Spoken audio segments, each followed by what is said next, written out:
دیکھیں گے۔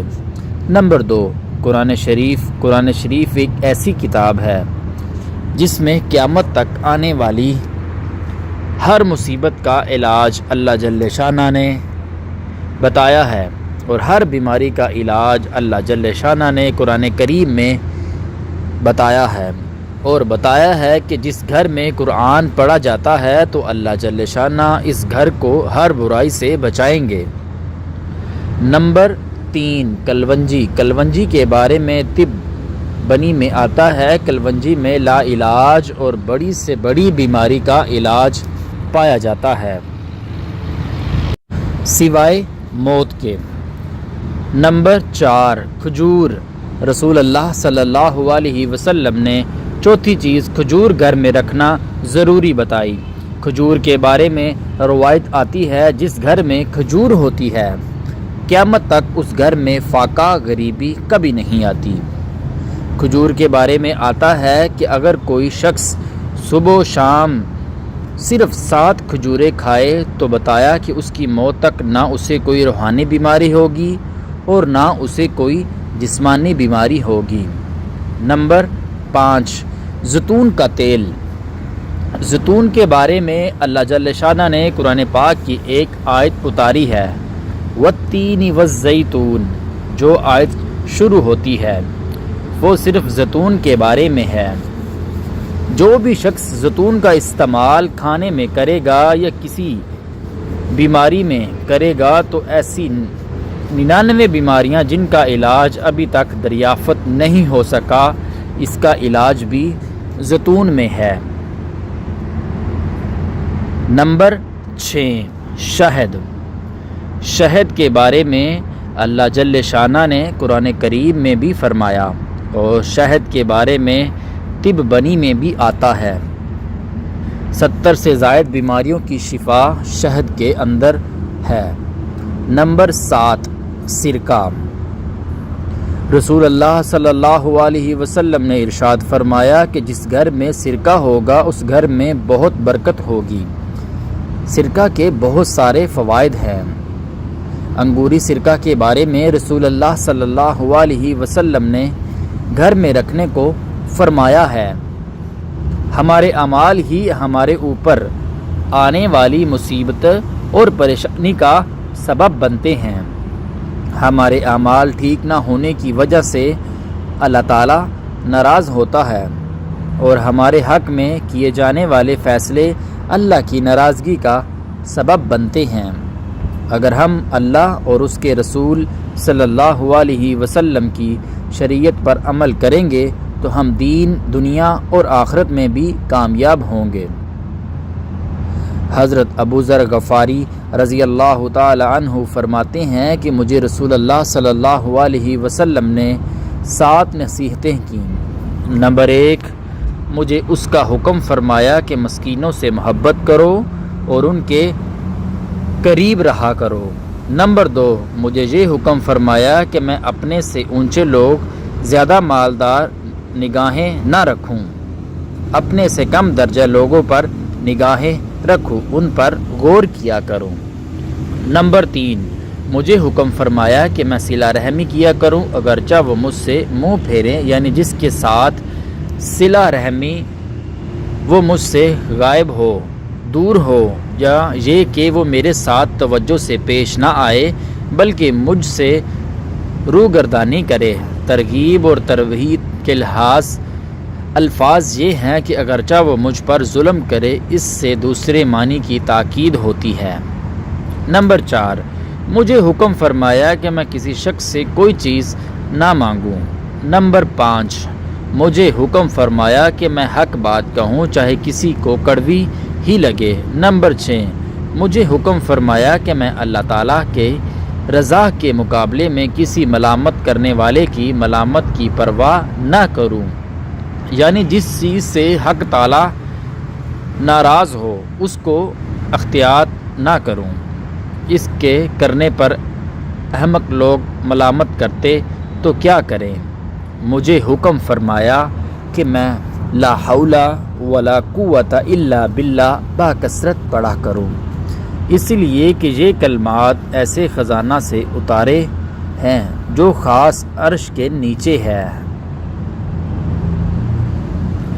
علماء اکرام کہتے ہیں کہ 7 خصلتیں صدقہ کو بڑھاتی ہیں اور اس میں عظمت پیدا کرتی ہیں۔ پہلی یہ کہ حلال مال سے صدقہ کرنا، اللہ تعالیٰ کا ارشاد ہے خرچ کیا کرو عمدہ چیز کو اپنی کمائی میں سے۔ دوسری یہ کہ قلیل مال سے بطور ہمت دینا چاہیے۔ تیسری یہ کہ جلدی دینا کہ کہیں موقع نہ جاتا رہے۔ چوتھی یہ کہ بہترین اور عمدہ مال سے دینا، کیونکہ اللہ تعالیٰ کا فرمان ہے اور دی چیزی کی طرف نیت مت لے جانا، اس میں سے خرچ کرو حالانکہ تم خود بھی اسی لیے دینے والے نہیں۔ ہاں اگر چشمے پوشی کر جاؤ اور یہ یقین رکھو کہ اللہ تعالیٰ کسی کے محتاج نہیں، تعریف کے لائق ہے، یعنی جس طرح تم نے کسی سے قرض لینا ہو تو رودانی مال لیتے ہو سوائے اس کے کہ چشمے پوشی اور درگزر کر جاؤ۔ پانچویں یہ ریا سے بچتے ہوئے چھپا کر صدقہ کرو۔ چھٹی یہ کہ اس پر احسان بھی نہ جتاؤ کہ اجر باطل ہو جائے۔ ساتواں یہ کہ اس کے بعد تکلیف نہ پہنچاؤ، کیونکہ اللہ تعالیٰ کا ارشاد ہے تم احسان جتا کر چیز پہنچائی خیر برباد کر دو۔